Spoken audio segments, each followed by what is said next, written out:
If only I had known what it means to flirt with a dictator, that the smile I brought back from Munich would be the prologue to the bloodiest war of the 20th century, that when you sign a piece of paper with Hitler, it's not a peace agreement. It's a boarding pass to hell stamped with your name. That every "he just wants peace" sounds in a dictator's mind like, "Do what you want. We won't stop you." I stood before the people and said, "Peace for our time." And history replied, "You just bought a war, not for yourself, but for millions." And when I hear another leader today sitting across from a dictator, shaking his hand, calling him smart and a man who's in control, I want to scream, "This is not peace. This is a reward for violence." Subscribe to our channel if you believe history should not be just a monument. It must be a warning. And tell us in the comments, where are you listening from? And what time is it right now? Because dictators don't sleep, and neither should we. I didn't love dictators. I feared war. When you stand at the edge of a cliff, memory whispers, "Don't take a step forward." But sometimes the step isn't forward. It's sideways, into naivety, into compromise, into comfort. After the First World War, Britain didn't crave heroism. It craved quiet. Peace, even on someone else's terms, seemed better than another generation of graves. We had lost 1 million lives. We had won without joy. And we swore never again. I, Neville Chamberlain, was no soldier. I was a manager, a stability seeker. And when I became Prime Minister in 1937, I knew my greatest enemy wouldn't be a foreign army. It would be panic. They chose me because I promised one thing: there will be no more war. On the horizon, a new figure darkened, mustached, hysterical, his voice towering over crowds. Adolf Hitler seemed like a cartoon until he became reality. In Germany, they burned books, chased out Jews, built tanks. But the paper said, "Hitler wants peace for his people." And, I wanted to believe that, because the alternative, another war, was, for me, pure horror. I knew Britain wasn't ready. I knew the people weren't ready. And I knew I wasn't ready to bury another million. So when Hitler demanded the Sudetenland, I didn't reach for a map. I reached for a train ticket, to meet, to talk, to make a deal. I didn't think I was a fool. I thought I was a savior. When all of Europe remembers hell, even the devil with good diction can seem like a diplomat. This chapter isn't about failure. It's about the fear of repeating 1914, and how the fear of an old war can become the beginning of a new one. But as I stepped off that train to meet Adolf Hitler for the first time, briefcase in hand, umbrella in arm, hope in my eyes, I didn't yet know that you can't negotiate with fire and expect your house to survive. In the next chapter, I'll tell you what he looked like, what he said, and how the first handshake sealed more than I ever imagined. The first time I sat across from Adolf Hitler, I still believed he wanted peace. By the time I stood up, I suspected he wanted everything. Hitler entered politics as a joke. At first, people laughed at his mustache, his theatrics, his screaming, but the laughter stopped when it became clear he wasn't playing. Within a few years, he turned from a fringe radical into a leader who could fill stadiums. His voice, thunder, his silences, like bullets, his promises, simple: restore greatness, make Germany strong again, liberate our people. And the crowds roared back, "Heil!" I watched him closely, and I saw he was doing what Europe feared most. He violated the Treaty of Versailles, reoccupied the Rhineland, annexed Austria, and what did the world do? Nothing, because we were still haunted by the ghosts of the Great War. We craved stability, even if it meant appeasement. Then in 1938, he set his eyes on Czechoslovakia, specifically the Sudetenland. He claimed it was about ethnic Germans, but it was about power. The threat was blunt, the tone absolute.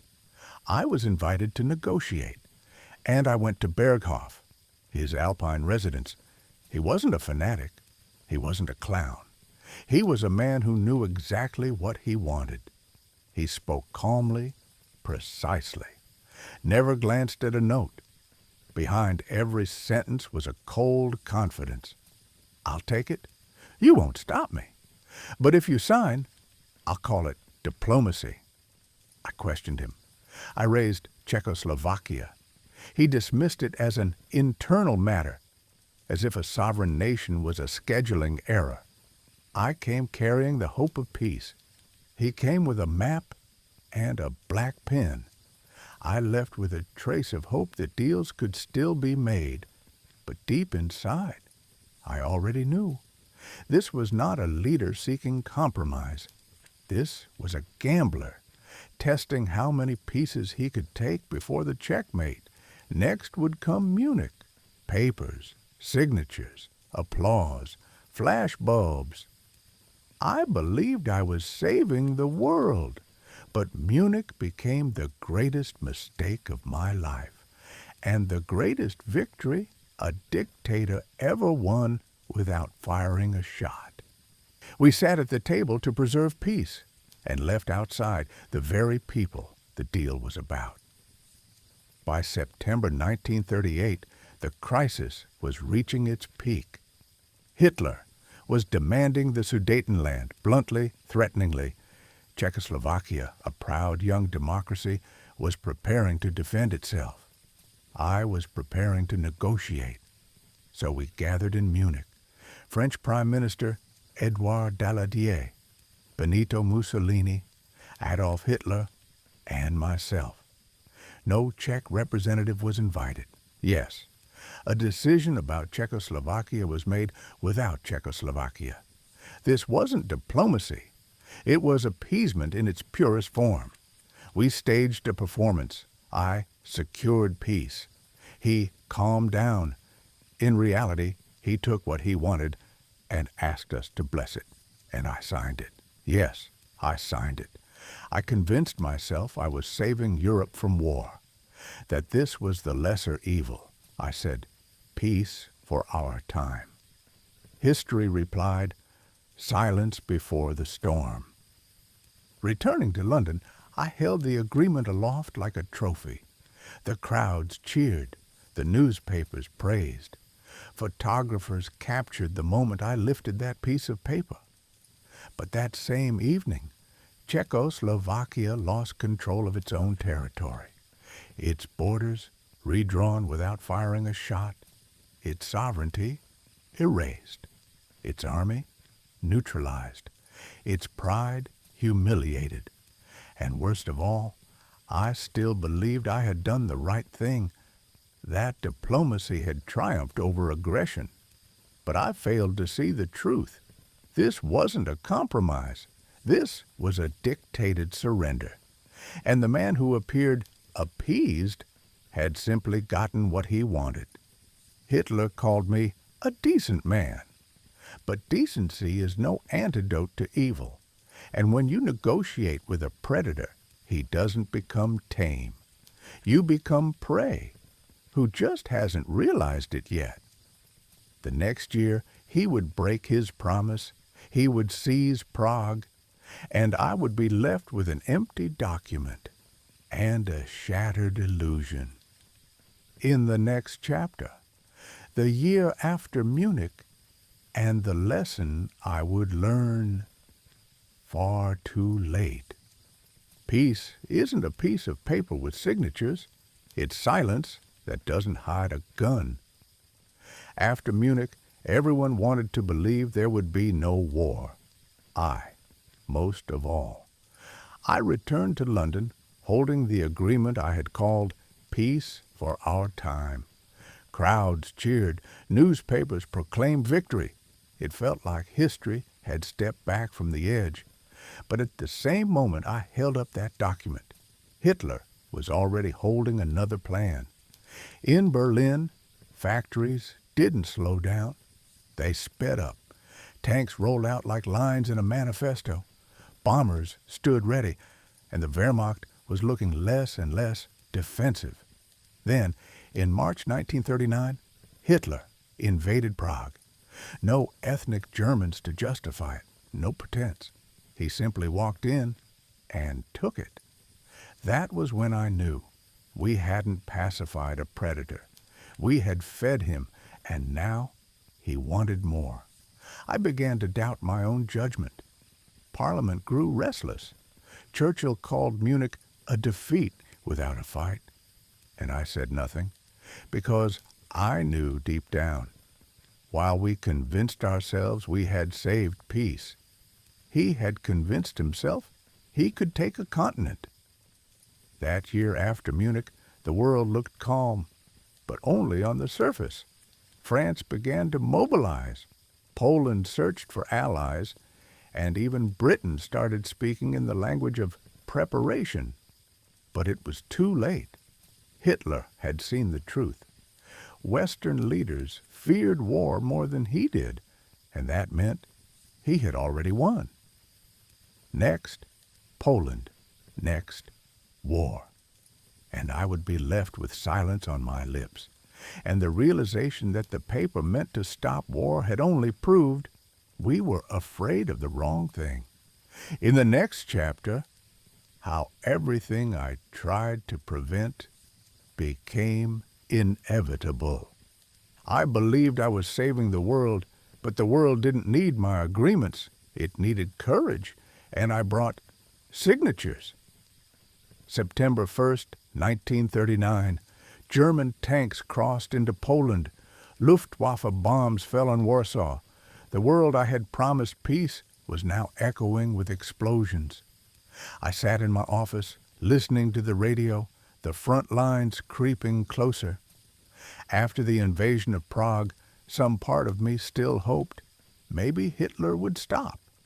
Maybe he had taken what he wanted, but he didn't stop. He moved, faster, without hesitation. On September 3rd, I addressed the nation, calm, cold, with bitterness in every word. This morning, we asked Germany to withdraw its forces from Poland. We received no reply, and therefore, Great Britain is at war with Germany. I, Neville Chamberlain, the same man who promised peace for our time, was now the face of war. Not a soldier, not a commander, but a disillusioned diplomat who realized the truth. Too late. Parliament lost faith in me. Churchill gained momentum. The applause was gone. The public didn't see me as a traitor. They saw me as naive, and that is worse, because betrayal is conscious. But my failure was the result of loyalty to an illusion. I left office in May 1940. No scandal, no tears. I just stepped down and watched my country be led by the man who had never believed in my treaties. Churchill, firm, uncompromising, wartime.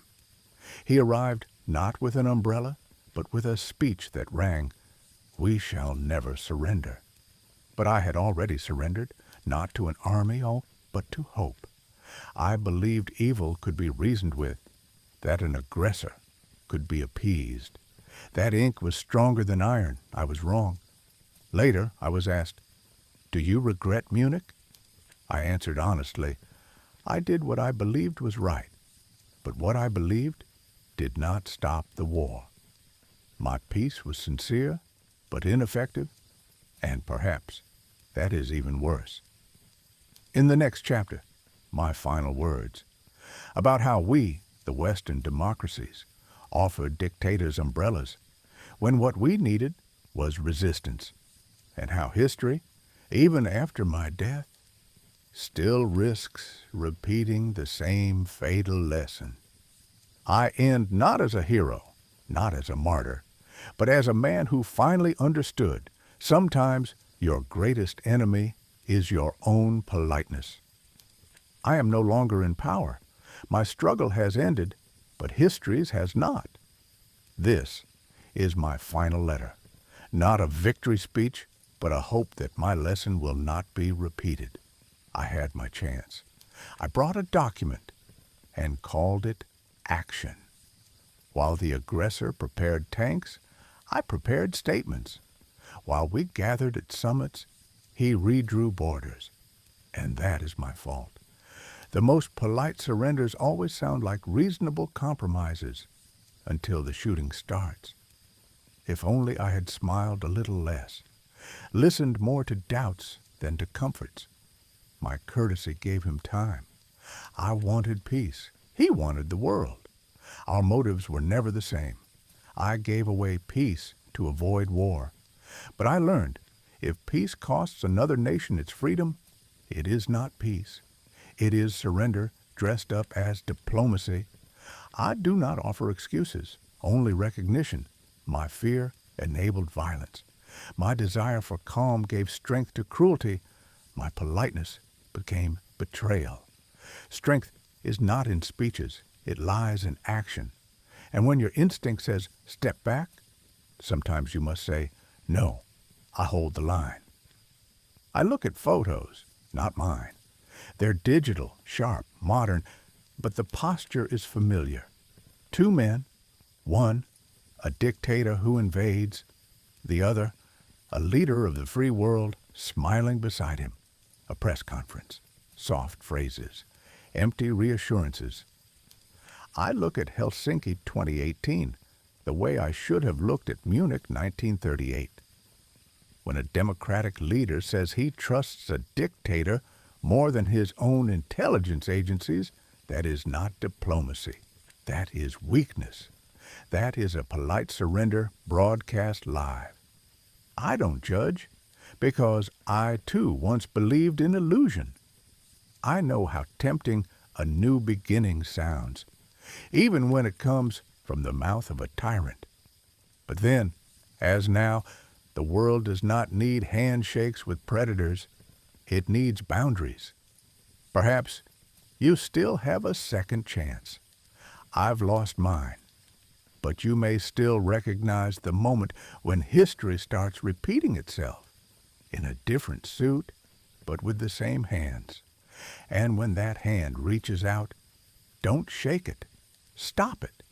If you found this story meaningful, subscribe to our channel for more deep, thoughtful dives into the past that still shapes our present. And tell us in the comments, where in the world are you listening from, and what time is it right now? We'd love to know how history echoes in every time zone